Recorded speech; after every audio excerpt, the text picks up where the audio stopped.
Kima Greggs is one of those characters in The Wire who can easily be mistaken for the normal one because she is surrounded by people who make bad decisions so loudly that her problems seem almost polite by comparison. McNulty is blowing up his life like it owes him money. Herc is turning incompetence into a career path. Carver is learning morality through repeated workplace injury. And Daniels is trying to lead people who often behave like children with badges. Next to all of that, Kima looks steady. She is sharp, loyal, brave, funny, and very good at the job. But the more you watch her, the clearer it becomes that Kima's problem is not that she is secretly corrupt, or secretly cruel, or secretly selfish in some cartoonish way. Her problem is that she never quite figures out where the job ends and where she begins. That sounds simple, but with Kima it runs through almost everything. She is good police in the real sense. She knows how to talk to people, she can handle herself, she is not lazy, she has instincts, and she actually cares about getting the work right. She is not just wearing the badge because it gives her power. There is a real moral center in her. But The Wire is very good at showing that having a moral center does not automatically make you whole.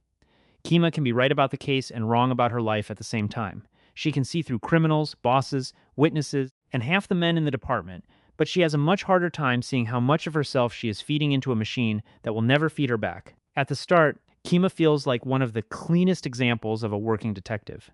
She is not innocent exactly, because nobody in The Wire is innocent in that soft television way, but she has a kind of seriousness that makes you trust her. She takes the Barksdale detail seriously when plenty of people treat it like a punishment assignment. She respects Daniels. She listens to Lester before everyone fully understands that Lester is basically a detective monk who has been sentenced to live among idiots. She treats Bubbles like a human being, even when he is an informant and an addict and a walking problem for the department. That relationship tells you a lot about her. Kima can be hard, but she is not dead inside. She has patience for people who most of the system just uses until they break. That is why her shooting in Season 1 matters so much. It is not just a plot shock. It reveals what kind of world she is in and what kind of person she has chosen to be inside it. Kima goes into danger because the case demands it and because she believes in the work. When she is shot, the department reacts like a family, but The Wire never lets us confuse that family feeling with actual safety. The same institution that can rally around her hospital bed is also the institution that put her in the kind of operation where bad decisions, pressure, ego, and politics all mix together until someone pays for it with blood. Kima survives, but surviving does not solve the deeper issue. It only proves to her that the job is real, that the stakes are real, and that being good at it gives her a kind of purpose nothing else seems to match.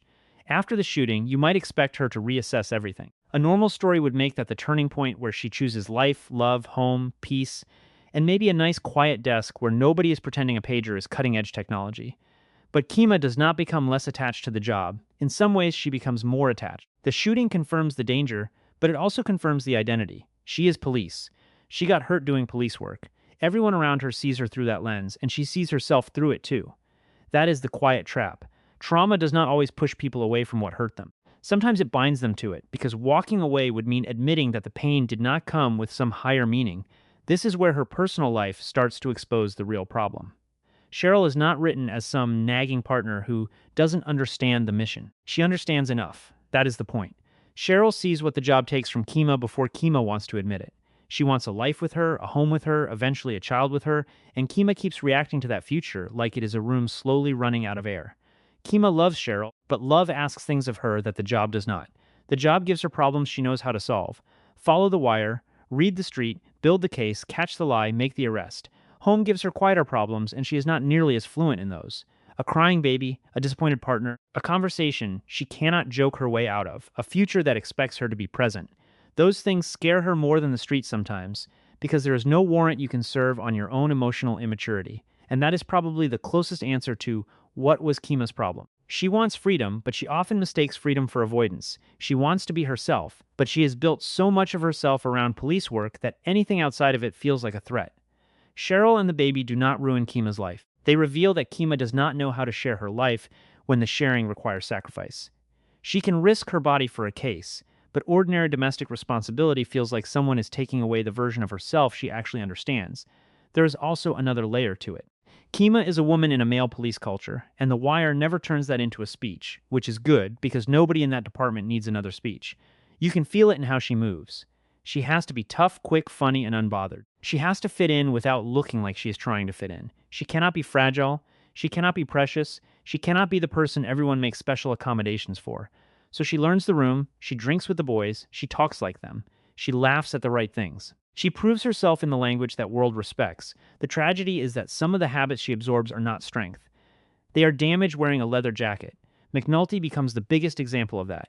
Kima admires him, and not without reason. McNulty is brilliant police when he cares about the case. He sees patterns, pushes when others settle, and refuses to let the bosses bury real work under statistics and career management. For a young detective, especially one who wants to be real murder police, that is attractive. McNulty looks like proof that talent can beat the system. Unfortunately, McNulty is also proof that talent can become an excuse for being a disaster to everyone near you. Kima does not become McNulty exactly, but she starts walking near the same cliff. The drinking, the late nights, the distance from home, the restless need to be where the action is, the feeling that personal obligations are somehow less real than police work. She sees the life and takes in more of it than she wants to admit. There is a cruel irony there. Kima is smart enough to judge McNulty, but close enough to become infected by the same disease. Not because she is foolish, but because the culture rewards that disease. It calls it dedication, it calls it being natural police, it calls it caring about the job. And sometimes it is those things. That is what makes it hard. The same obsession that makes a good case also ruins a home. Her relationship with Cheryl falls apart because Kima keeps choosing the part of life where she feels competent. At work, she can be impressive. At home, she is being asked to be available, and availability is much harder than courage. Courage can happen in a burst. Availability is repetitive. It has no applause. Nobody slaps you on the back because you came home on time and were emotionally honest. There is no unit commendation for not making your partner feel alone in a life you both agreed to build. So Kima drifts. She cheats, she avoids, she acts like the problem is that Cheryl wants too much, when the real problem is that Cheryl is asking for the kind of commitment Kima cannot hide from, but the show does not reduce Kima to that flaw. That is important. She is not just the cop who failed at home. She is also one of the few characters who keeps showing a real capacity for moral correction. Her treatment of Bubbles is one example. Even when the department treats informants as tools, Kima understands that Bubbles is a person who has given them pieces of himself. She is not perfect with him, but she never fully loses sight of his humanity. That matters in a show where institutions constantly teach people to convert human beings into categories: suspect, witness, addict, stat, clearance, body, voter, student, corner boy. Kima can play the game, but she does not completely surrender her eyes. That becomes very important by season 5, because her final major choice tells us who she is when the pressure is no longer simple. McNulty and Lester fake a serial killer to force resources back into real police work. The motive is not pure selfishness. That is the annoying part. They are not doing it just to get rich or win promotions. They are doing something insane in service of a truth the department refuses to fund. Bodies are being ignored. Marlowe's organization is real. The city is lying to itself. McNulty and Lester create a lie to expose a larger truth, which is exactly the kind of moral swamp The Wire loves throwing people into and watching them pretend their shoes are still clean. Kima could have gone along with it. In another version of her, she probably does. She respects Lester. She has history with McNulty. She knows the bosses are hypocrites. She knows the department has buried real cases for political reasons. She knows the lie is being used to chase actual murderers. The easy tribal move would be to protect her people, keep quiet, and tell herself that the bosses deserve it anyway. But she does not. She reports it. That choice is the clearest sign that Kima has grown beyond the worst version of the culture she came from. She may have copied McNulty's lifestyle for a while, but she does not finally copy his moral logic. McNulty believes being right about the case gives him permission to be wrong about everything else. Kima rejects that.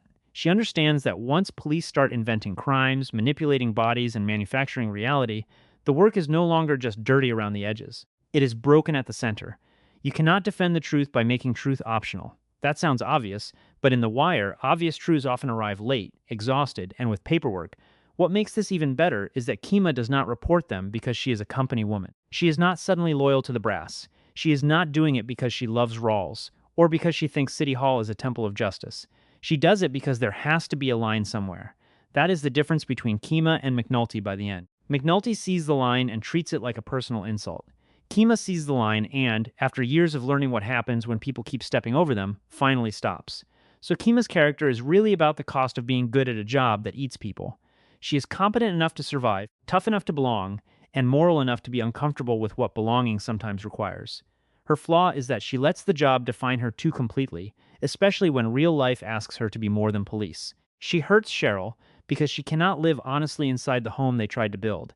She hides inside work because work gives her a cleaner version of herself. She takes on some of the worst habits of the men around her because those habits are treated as proof that you are serious. But she also has enough conscience to stop before she becomes just another version of them. That is why she is one of the most quietly important characters in the show. Kima is not the grand tragedy of The Wire. She is not D'Angelo, Wallace, Frank Sobotka, Bodhi, Omar, or Bubbles. Her story is smaller, but it is not minor. She shows how the system does not only destroy people by killing them, locking them up, or pushing them onto corners. Sometimes it just teaches them what to value, what to neglect, what to laugh off, and what to call normal. Kima's problem is that she believes in the job so deeply that she almost lets it become her whole personality. Her achievement is that, in the end, she still knows the difference between doing police work and becoming the kind of police who can justify anything. And that might be the most generous reading of Kima Greggs. She is not perfect police, because The Wire does not believe in perfect police. She is not perfect at love, not perfect at loyalty, not perfect at responsibility. But she is one of the few people in the show who can look at the people she admires and still say no when they go too far. She spends much of the series trying to prove she belongs in the room. By the end, the more important thing is that she can stand in that room without letting it decide everything for her. Kima's problem was never that she did not care. It was that she cared about the one place where caring made her feel powerful, useful, and clear, while the rest of her life kept asking for a different kind of courage. The job gave her a badge, a purpose, and a language. Home asked for patience, honesty, and presence. For a long time, she chose the easier, hard thing. The street was dangerous, but at least she knew who she was out there. The tragedy is that the people who loved her needed her somewhere quieter, and for Kima, quiet was always the harder place to stand.